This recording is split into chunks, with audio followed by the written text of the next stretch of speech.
BMC अतिरिक्त commissioner को माड़ घटन उठुची पड़ुची सारा राज्य।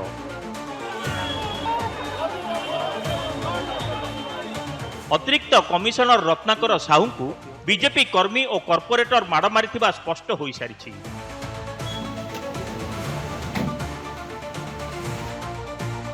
बदनाम हेबा भୟରେ बीजेपी राज्य सभापति संपृक्त 5 जन को दलरू निलंबित करिसेंती।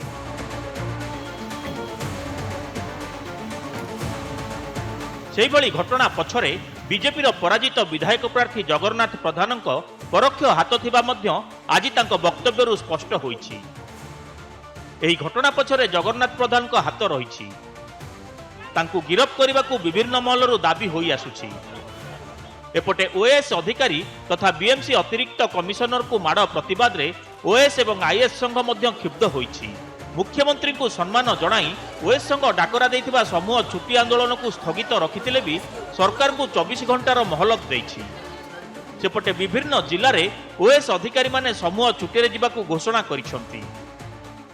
सेठी जुक्ति तर्क होईछि तांका भितरे से व्यवहार भी सेठी खराब व्यवहार पाइछन से पिला माने जो माने जाइथिले तुम्हें किए जगह प्रधान किए एमती सब व्यवहार पाई तेणु ये कथाटा बढ़ी परमुद्र जो किंगपिन अच्छा से विभिन्न प्रकार आलिगेशंस मालिशियस आलिगेशंस आणुचंती से आमर ऑफिसर को आउरी चेष्टा करछन गोटे प्लॉट रे पकईकरी बदनाम करवा।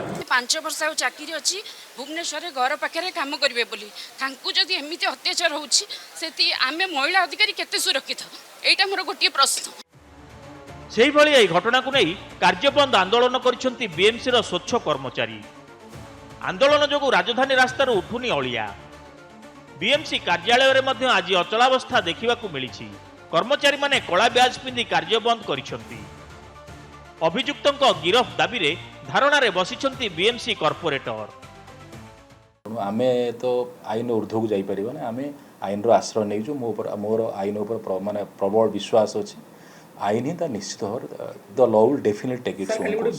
आमे सफाई कर्मचारी भाई भौणी माने को समस्त को नहीं कि आमे काम आज बंद करछु जेहेतु आमर ऊपर ऑफिसर को माड़ होईछि आमर दायित्व सब कुछ से बुझंती काली हेई पारे आम ऊपर को ए सब हेई पारे। आमे गोटे परिवार बीएमसी गोटे परिवार भली काम करे जो परिवार गोटे सदस्य को जदि एभली दिन दी पर जो भाया आक्रमण है माने अभावनीय घटना गोटे कहले अत्युक्ति हम ना तेणुक आम समस्ते विरोध करुँ मु भी निंदा करुच्ची। प्रच्छदरे थिबा षडयंत्रकारी को गिरफ करने को दाबी जोर धरिबारे लागिछि। एपटे एही घटना को नहीं मध्य तेजुछि राजनीति। बीजेपी सरकार को सीधासळख घेरिछंती कांग्रेस और बीजेडी। घटना को भिन्न मोड़ देबा पई सामना को आसिछंती 34 नंबर वार्ड रो स्वच्छ साथी रेवती राउत। से कहिछंती जे तांको चाकरीरू बाहर करबा पई योजना चलीथिला। एहाकु नै से अतिरिक्त कमिशनर रत्नाकर साहू को विरोध में थानार द्वारस्थ होइथिले। भुवनेश्वर नुहे एटा बिहार एवं आमर यूपी भाया जगह हो जाइए जो थे कि बिहार यूपी रे जमती फिल्म स्टाइल रे हुए से फिल्म स्टाइल रे एटा हला भाया लगुला। दल तरफ भी दाबी अच्छी जे आसंता दिन भितर निश्चिंत भाव में समस्त को सरकार धरतु एवं तांकु उचित दंड दि जाऊ। चाकरी मते एबे नेबे बोली मते धमक दउचंदी और मते कहिजनी जे बाहर कर दे बोली बाहर कर ऑलरेडी बाहर कर देथिले बोली से कहिजंती बोली आ सेति पई आमे जाई एफआरआर लिखिथिलु।